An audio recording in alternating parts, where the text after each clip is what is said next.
നിയമസഭാ സമ്മേളനം ഫെബ്രുവരി 15 വരെ വെട്ടിച്ചുരുക്കി. വോട്ട് ഓൺ അക്കൗണ്ട് പാസാക്കി 15-ന് സഭ അനിശ്ചിതകാലത്തേക്ക് പിരിയും. പ്രതിപക്ഷത്തിന്റെ ആവശ്യവും തെരഞ്ഞെടുപ്പ് വിജ്ഞാപനവും മുന്നിൽ കണ്ടാണ് സമ്മേളനം വെട്ടിച്ചുരുക്കിയത്. തീരുമാനമെടുക്കാൻ ചേർന്ന കാര്യോപദേശക സമിതിയിൽ മുഖ്യമന്ത്രിയും പ്രതിപക്ഷ നേതാവും ഏറ്റുമുട്ടി. സമ്മേളനം ചുരുക്കാൻ സർക്കാർ സഹകരിക്കണമെന്ന് പ്രതിപക്ഷ നേതാവ് ആവശ്യപ്പെട്ടപ്പോൾ പ്രതിപക്ഷം നല്ല സഹകരണമാണല്ലോ എന്ന് മുഖ്യമന്ത്രി വിമർശിച്ചു. ഇമാതിരി സംസാരം വേണ്ട എന്ന് പറഞ്ഞ പ്രതിപക്ഷ നേതാവ് യോഗത്തിൽ നിന്നും ഇറങ്ങിപ്പോയി. മാർച്ച് 20 വരെയായിരുന്നു നേരത്തെ നിയമസഭാ സമ്മേളനം നിശ്ചയിച്ചിരുന്നത്. എന്നാൽ ലോക്സഭാ തെരഞ്ഞെടുപ്പ് പ്രവർത്തനവും കോൺഗ്രസിന്റെ ജാഥയും കണക്കിലെടുത്ത സഭാ സമ്മേളനം ചുരുക്കണമെന്ന് പ്രതിപക്ഷ നേതാവ് സ്പീക്കറോട് അഭ്യർത്ഥിച്ചിരുന്നു. ഫെബ്രുവരി 2-ന് ബജറ്റ് അവതരിപ്പിച്ച് 9-ന് സഭ അവസാനിപ്പിക്കണമെന്നാണ് പ്രതിപക്ഷം ആവശ്യപ്പെട്ടിരുന്നത്.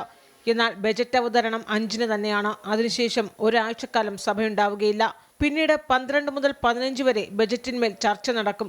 15-ന് 4 മാസത്തേക്ക് വോട്ട് ഓൺ അക്കൗണ്ട് പാസാക്കി സഭ അനിശ്ചിതകാലത്തേക്ക് പിരിയും.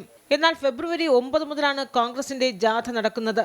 12 മുതൽ 15 വരെയുള്ളത് മാറ്റണമെന്ന ആവശ്യം അംഗീകരിക്കപ്പെട്ടില്ല. സാധാരണ രാഷ്ട്രീയ പാർട്ടികളുടെ പ്രധാന യോഗങ്ങളോ ജാഥയോ നടക്കുന്ന വേളയിൽ അത് പരിഗണിച്ച് നിയമസഭാ സമ്മേളനത്തിന്റെ തീയതികൾ മാറ്റാറുണ്ട്. എന്നാൽ തീരുമാനമെടുക്കാൻ ചേർന്ന കാര്യോപദേശക സമിതിയിൽ മുഖ്യമന്ത്രിയും പ്രതിപക്ഷ നേതാവും ഇക്കാര്യത്തിൽ ഏറ്റുമുട്ടി. കോൺഗ്രസിന്റെ ജാഥയോട് സഹകരിക്കണമെന്ന് പ്രതിപക്ഷ നേതാവ് ആവശ്യപ്പെട്ടപ്പോൾ പ്രതിപക്ഷം നല്ല സഹകരണമാണല്ലോ എന്നായിരുന്നു മുഖ്യമന്ത്രി വിമർശിച്ചത്. ഇമാതിരി സംസാരം വേണ്ട എന്ന് തിരിച്ചടിച്ച പ്രതിപക്ഷ നേതാവ് നിങ്ങൾക്കിഷ്ടമുള്ളത് ചെയ്തോളൂ എന്ന് പറഞ്ഞ ശേഷം യോഗത്തിൽ നിന്ന് ഇറങ്ങിപ്പോയി. ഫെബ്രുവരി 8-നാണ് സർക്കാർ ഡൽഹിയിൽ നടത്തുന്ന പ്രതിഷേധ സമരം. ആ ദിനങ്ങളിൽ സഭാ സമ്മേളനം ഇല്ലാത്തതിനാൽ തടസ്സമുണ്ടാവുകയില്ല. അമൃത ന്യൂസ്, തിരുവനന്തപുരം.